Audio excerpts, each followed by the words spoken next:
Hi, my name is Colin Graham, and I'm the animation director on Watch Dogs 2. Today we want to give you a look at our free roaming demo and give you a more detailed look at the open world and the Bay Area. This video is recorded from an alpha build of Watch Dogs 2 running on PS4. In Watch Dogs 2, we've expanded our hacking tools to give the players more options. By tapping and releasing the L1 shoulder button, we can do a contextual quick hack on this person. If we want more hacking options, we simply hold the L1 button while focusing on our target. Now we can see that there's 4 contextual hacks available on this car. Using the L1 button in 2 different ways allows the players to have fast access to the most common hacks, but it also opens up additional contextual hacks. This gives the player more hacking options than before. We've also added a NetHack view to the hacking toolkit, which allows you to toggle a digital filter to see the world like a hacker. We can easily pick out hacking opportunities and also pick out strange digital signals and data anomalies that are of interest to us. The orange signal indicates that there's a person whose digital profile has interesting properties for us to investigate. So let's take a closer look. When we're exploring the world, NetHack is a very useful tool to help us identify people or items of interest.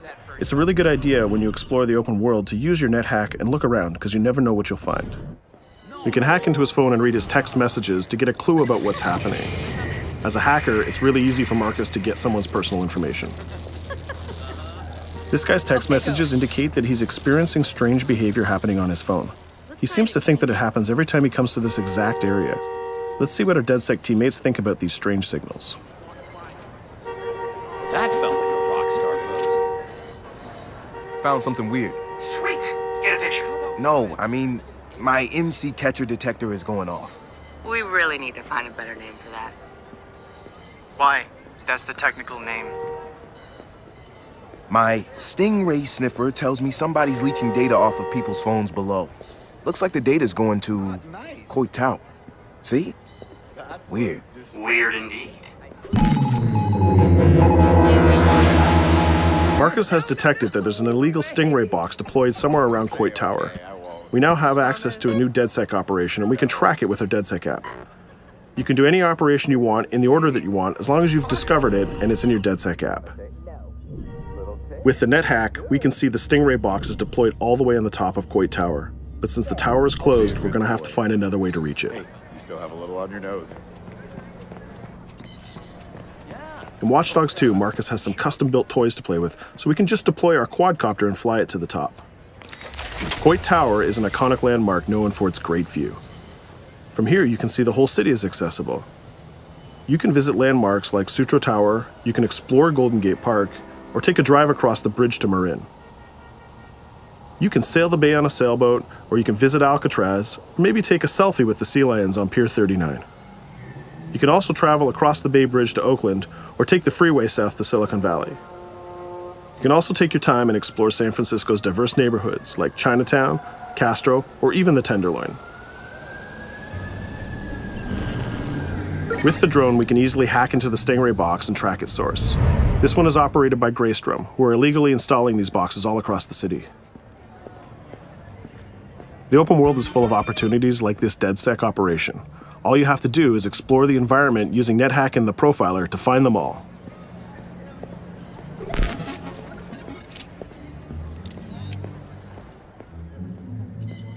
There we go. This one has a breadcrumb trail I can follow. Nice. Where's it go? Looks like Greystrom set up a warehouse out by the piers. You wanna bet I can find some shady shit in there? Definitely some shady shit in there. We can open our smartphone and select the DedSec app to track this operation. We use the DedSec app to manage all of our activities in Watch Dogs. We can see the objectives on our map, and it's not very far, so we can drive there pretty quickly. The Noodle Map app can be used to locate different landmarks and areas of interest. The entire Bay Area is yours to explore from the very beginning of the game, so you don't need to unlock anything. There's also a shop on Pier 39 where we can customize Marcus's outfit, and there's some other open world activities we can check out along the way too. Let's take this car and head down to the waterfront. Cars are particularly vulnerable to a hacker like Marcus, and you can acquire a skill that allows you to simply unlock any car in the game with your phone. One of the biggest feedbacks we got from the fans after the first Watch Dogs game was about the driving. We've significantly improved the driving to make it more responsive and accessible to a wider number of players. Driving was reworked extensively with a team of experts from Ubisoft Reflections. This is a particularly important improvement because San Francisco is known for its steep hills and its tight winding streets. Of course, driving and hacking go hand in hand, and you can still hack steam pipes, traffic lights, and you can also hack individual vehicles. As you can see, it's much easier to drive through the city in Watch Dogs 2. Let's pull up here at iconic Pier 39 and take a quick look around. I am so proud of us for voting Miranda in. She's fantastic. Up ahead is a clothing store, so let's go give Marcus a new look. Each clothing store has the style of the people who live in that area, so as you travel around the world, you can start to build a wardrobe that's as diverse as San Francisco itself.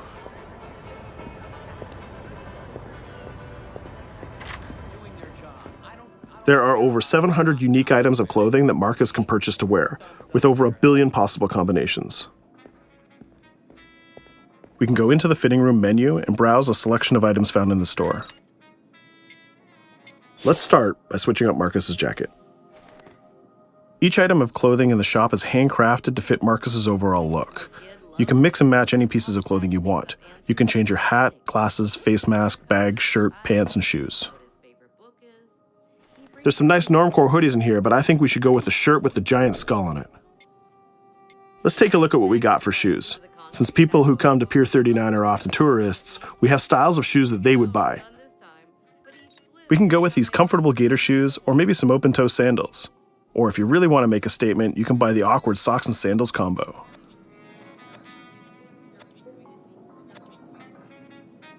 In the end, though, I think we should go with Stars and Stripes Chucks. We could really stay here all day trying on clothes, and each store has a wide variety of clothing options, so you can really make Marcus look the way you want. From biker leather to hip-hop, from pinstripe suits to tie-dye tank tops, you can really craft the look that's unique to you. In Watch Dogs 2, you manage your activities from your smartphone. There's an app shop, a media player, the DedSec app, and a research app that allows you to develop new skills. Let's take a look in the app shop to find the ScoutX app. San Francisco is full of iconic landmarks, so as you explore the world, you'll find new ScoutX objectives in the app. Once we've installed it, we can find nearby landmarks and go check them out. When you visit San Francisco, there's so many great landmarks to visit.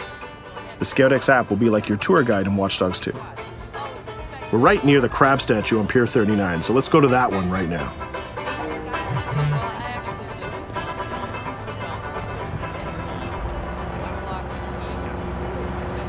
These tourists have the right idea.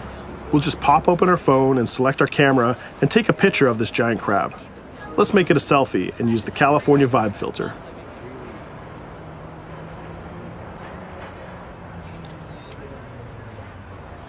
What's that? Uploading the photos to the ScoutX app will give you more followers, and you'll need those followers to progress through the game. So we had a look around and we bought some new clothes, but let's get back on track and head to that next pier, and we'll take care of that stolen data at the Greystrom site.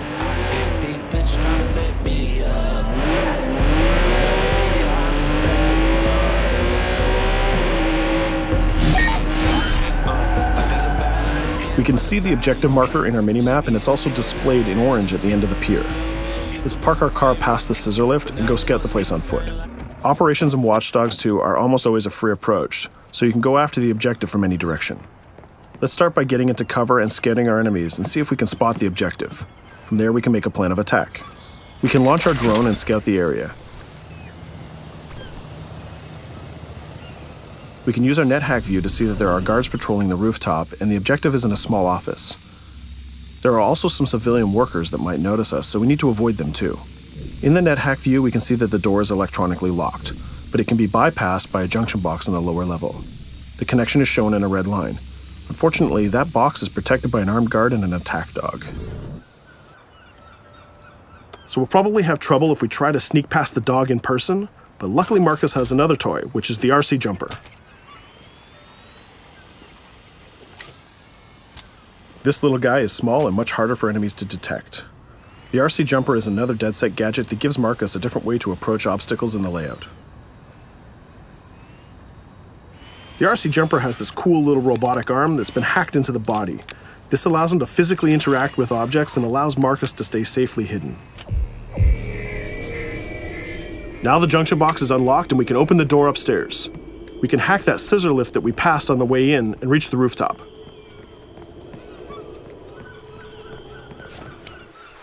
By hacking into the OS of the scissor lift, Marcus can take remote control of it. Not only can you raise it up and down, but you can actually drive it around anywhere you want in the world. This level of control gives players total freedom when dreaming up an approach to a mission. Our first challenge is to get past the guard in front of us. So let's hack into the security camera and see how he might be vulnerable.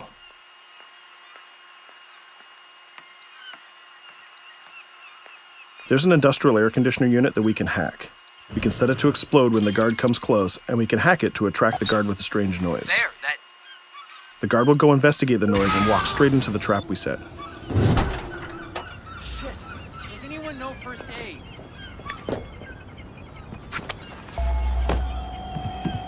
And just like that, we've taken out the guard, created a distraction, and slipped into the compound.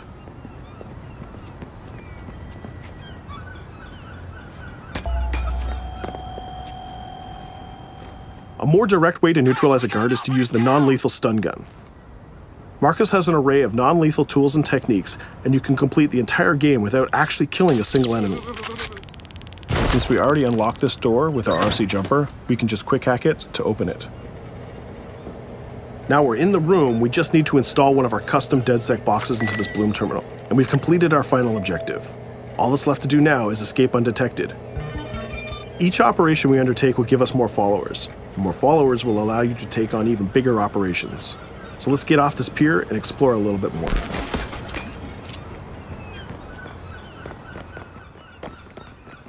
Tell me you fucked up their hardware? I left an expensive little present in their system, and they're going to pay for it. Damn, you sound like Jimmy Siska. Hell yeah!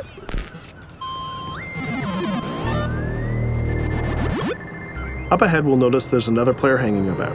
He's easy to spot because of the purple icon and the gamer tag over his head. In Watch Dogs, your game session can be seamlessly merged, and you will often encounter other players exploring the world just like you. This guy looks really friendly. We have an opportunity to join up and form a co-op party, so let's send him an invite.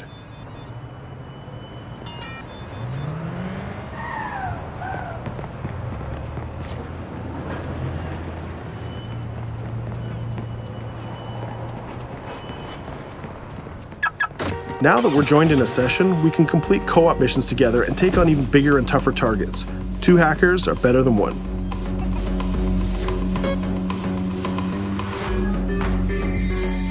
We're gonna head across the bay to Prescott, which is in North Oakland, to infiltrate a gang lair. We can get there by driving across the Bay Bridge together.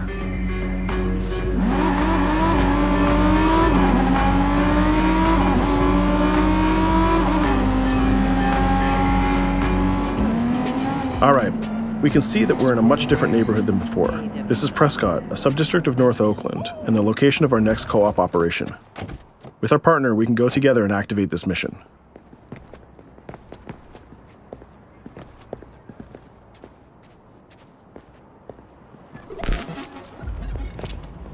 Marcus, we have operations popping up everywhere. Some of them are 2 hacker jobs. Where you need me? Sending you the coordinates. And Marcus, it works both ways. When you need help, fire off a call and we'll send someone your way for the assist. This area is a free approach, so we can tackle it any style we want. Since we're now 2 hackers working together, we'll cover our partner from the sky and help him out with some well-timed hacks. We can distract this guard by hacking his phone, and our friend will take him down very stealthily. We'll continue to scout the area and find more lookouts, like this gang member on the rooftop. You can automatically tag them, and once they're tagged, both players can see them. Our partner is going to sneak up on the rooftop and take out this guard, and we can help him with some well-timed hacks. If we use a contextual hack on this transformer box, we can attract the guard. Our partner has an easy shot with his stun gun from that distance.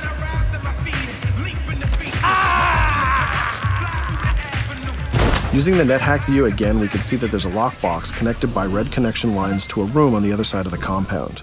Inside this room, we see our 2 targets meeting up, and it's a perfect place to take them down simultaneously. We need to get that box unlocked and get into that room. As we continue to scout this area, we can see this compound has a lot more guards than the last one, and they look very heavily armed. We'll need to take care of these guards if we get detected. There's also a car parked in the garage, so we might need that to escape later. Let's go back to our friend and get him to disable that junction box so we can unlock the door to our target. The drone has a lot of flexibility and it's small and hard to detect, but the trade-off is that you can't physically interact with objects like this junction box. But it's not a problem for our man on the ground to do that for us. The signal lines have changed from red to blue, so now we know that we can open the doors and get to our targets. Scouting phase is done, so let's get up on that rooftop with our partner and get close enough to neutralize these enemies. We can hack these junction boxes and set a proximity trigger on them. They'll explode if an enemy passes through them, but they won't be triggered if we pass through them ourselves. We can also deploy electroshock mines from our inventory, and they're fully hackable too. It's a good idea to leave traps for your enemies in case they try to flank you. Our partner is camped out by the door ready to rush into the room, but we're going to create a distraction first. We'll get into position behind these crates, and this time we'll launch our RC jumper. Once our partner opens the door, we'll zip in and create a distraction.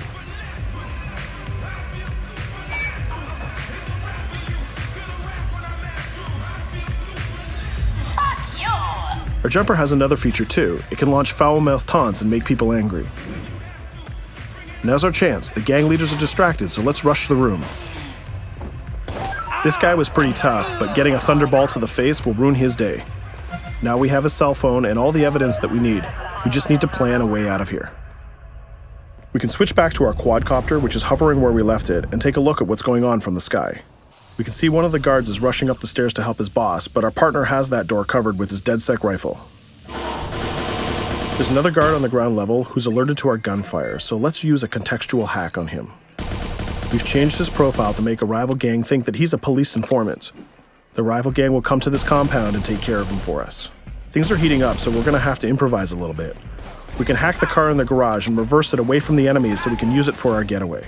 The rival gang just arrived and they've engaged in a gang war with the remaining guards. These guys aren't messing about, they're armed with grenades and body armor. We'll take some higher ground and use our DedSec 3D printed assault rifle to take them on. They're here somewhere. Find them. He lost us. Akko, we better leave it. There's still one guard left, so we can hack his headset, which leaves him vulnerable to a takedown.